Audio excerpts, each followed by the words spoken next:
Hey there, Eclectors. Welcome back to episode 56. Today we're talking about phobias. So, things that make you uncomfortable, things that you have a fear of. Phobia, by definition, are things that you have a fear of. And we thought we would talk about all the different crazy things that make people very unsettled, even though they're kind of standard stuff in many cases.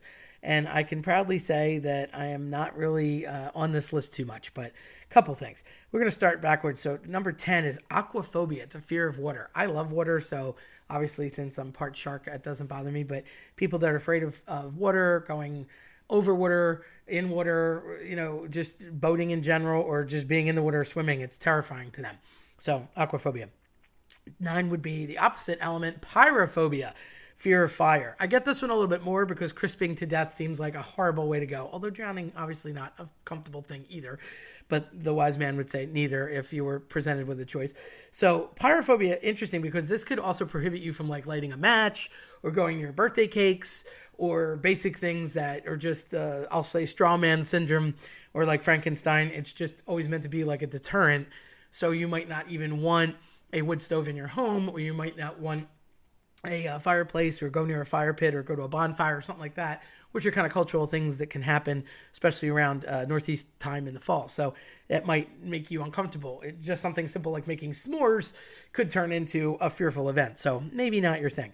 On our list, 8 is coulrophobia, which is a fear of clowns. Now, I hate clowns, so I'm down with this one. Clowns bother me. Maybe it's from watching Stephen King's It back in the day and the remake, but clowns, it's a shame they get a bad rap because they're meant to be smiley and happy, especially for kids and such. But I never liked it. I think it was always just a combination between Poltergeist and It. There's always that creepy clown that's like head spins around and has the eyes that go up and down and it kind of smiles at you like too funny to me. I don't like it. It's not my thing. But clowns can also be evil clowns, or they could be deceptively nice looking but not really clowns.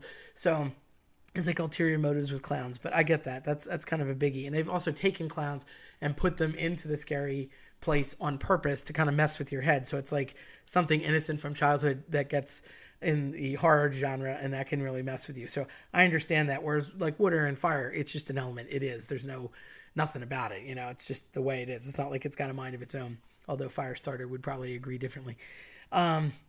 Glossophobia is a fear of public speaking. I definitely don't have this, but I know so many people who do.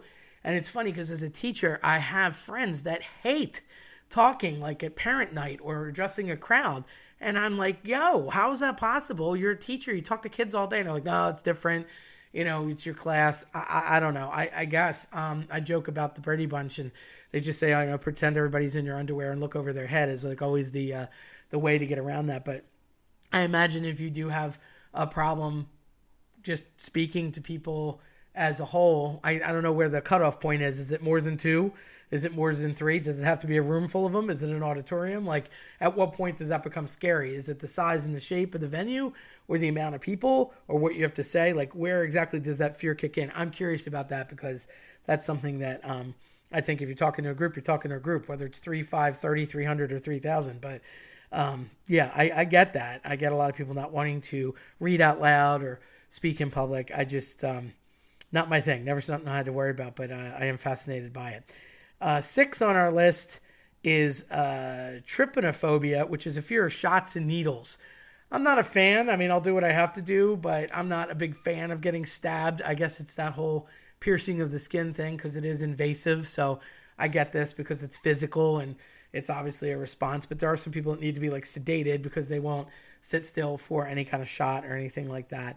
And if they are in a hospital situation and it is life or death, obviously that can pose lots of problems. But I don't hear people saying they like it too much, but not necessarily in fear of it as much. So it's there, but it's not as horrific as I've seen with others.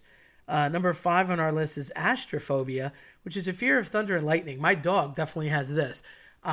I love thunder and lightning. I've always, I guess because I'm loud, so I've always been near noise and enjoy noise, but thunder and lightning can definitely make little kids scared. It makes a lot of adults scared. Unfortunately, it's a trigger for PTSD. Pets, I think, know and sense the storm or the climate, and sometimes the atmosphere can change, or you get that barometer kind of effect.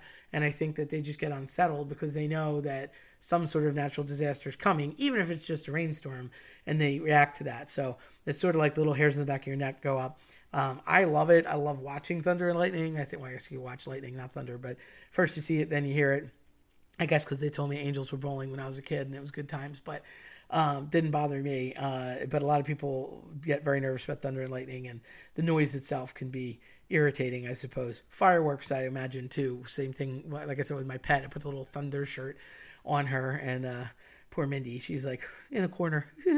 Number 4, aerophobia, fear of flying. So obviously you can't do this one by yourself. You need the help of a plane, but I can't imagine these people are signing up to go hang gliding or any kind of parasailing either. So flying doesn't bother me. I mean, they say it's the safest form of travel. Who knows? I don't really look into statistics before I go do things. If, there was a second Titanic, I'd be signing up to be on it just because I think it's all cool. But people have called me crazy for that too. But as far as it goes with flying, I guess it's the falling factor that makes people uncomfortable, because you kind of looks like you just got thrown up there by the jet engine fuel, and pure luck keeps you in the sky.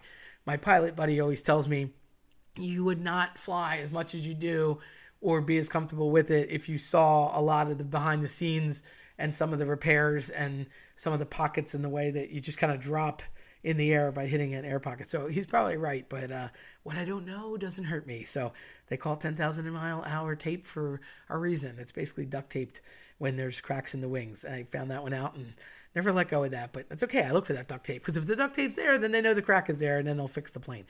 3, acrophobia, fear of heights, kind of a play on the word acrobat. So obviously you would not be one if you're not good with heights. I think that kind of goes hand in hand with flying, although I imagine you wouldn't be in a plane in a high altitude if you were interested in not falling. But on the other hand, it could be that you feel safe in the plane. I guess if, they don't necessarily go hand in hand, but heights in general, again, doesn't really bother me. I kind of enjoy them, but it's not going to be your thing if you're maybe going into different amusement parks or, climbing up on the Tower of Terror is not going to be your jam. I think that with heights could be also like ladders and things, just basic small heights too. It doesn't have to be some huge tower like the Eiffel Tower or the top of the Empire State Building. It could be a simple height. Just not having your feet on the ground makes people nervous. Number 2, I'm not a fan of these, but again, I don't know if I call it a phobia. Phidiophobia is a fear of snakes.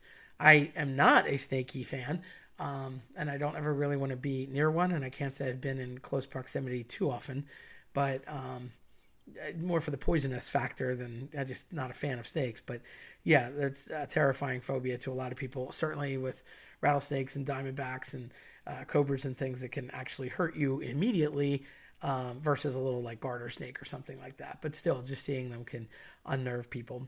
And then our number 1 fear is actually arachnophobia, fear of spiders. And it's interesting because, again, not a fan of the 8-legged sort, but they say that spiders don't have ears. So it's interesting, if you go near a spider, it might run away, but it doesn't necessarily hear you coming because supposedly they don't have ears. I don't know. I haven't talked to a spider to find that out, but I also hear that you're never less than 6 feet from a spider. That bothers me. And despite the fact that they eat other bugs, which I'm cool with that, I just don't like that there's so many of them around, and they move in and trash the place. They're like the bug that leaves funk behind. Like, thank you for your service. They put up all their little spider webs and cobwebs. I'm not a fan. I get that they're trying to trap other things, but stop trashing my house. And more importantly, there's so many different types and scary spiders that I guess because they can get away faster with the legs, I'm just not a fan. If it's got more legs than I do, I really don't, other than my dog, want it in the house. And they just come out of nowhere all the time. I don't want to even think about when they said that you swallow X amount of spiders in your life. I've heard that's true. I've heard it's not. I don't want to think about it. And, you wake up and you have a weird taste in your mouth sometimes. Oh, man, I just hope it wasn't ingesting a spider, because that's disgusting. But I had done, when I was getting my psych degree, I did a fear study for my senior project. And at that time, which was, over 25 years ago at this point, spiders was the number 1 fear at that time too, which I thought was very interesting considering some of the other fears. But spiders ranked number 1. So on the fear list, I guess it's consistent over time. So if you're afraid of any of these things, I'm sorry, stay away from them. And if you just don't like them, well, stay away from them anyway. But there's just a little list of fun stuff that may or may not bother you. But beware of clowns. That's my advice, especially with the spooky season coming up. If you liked what you heard today, then check us out on eclecticcollectionpodcast.com or listen to us on your preferred platform. I'm Terry Tenaglia. Thanks for listening.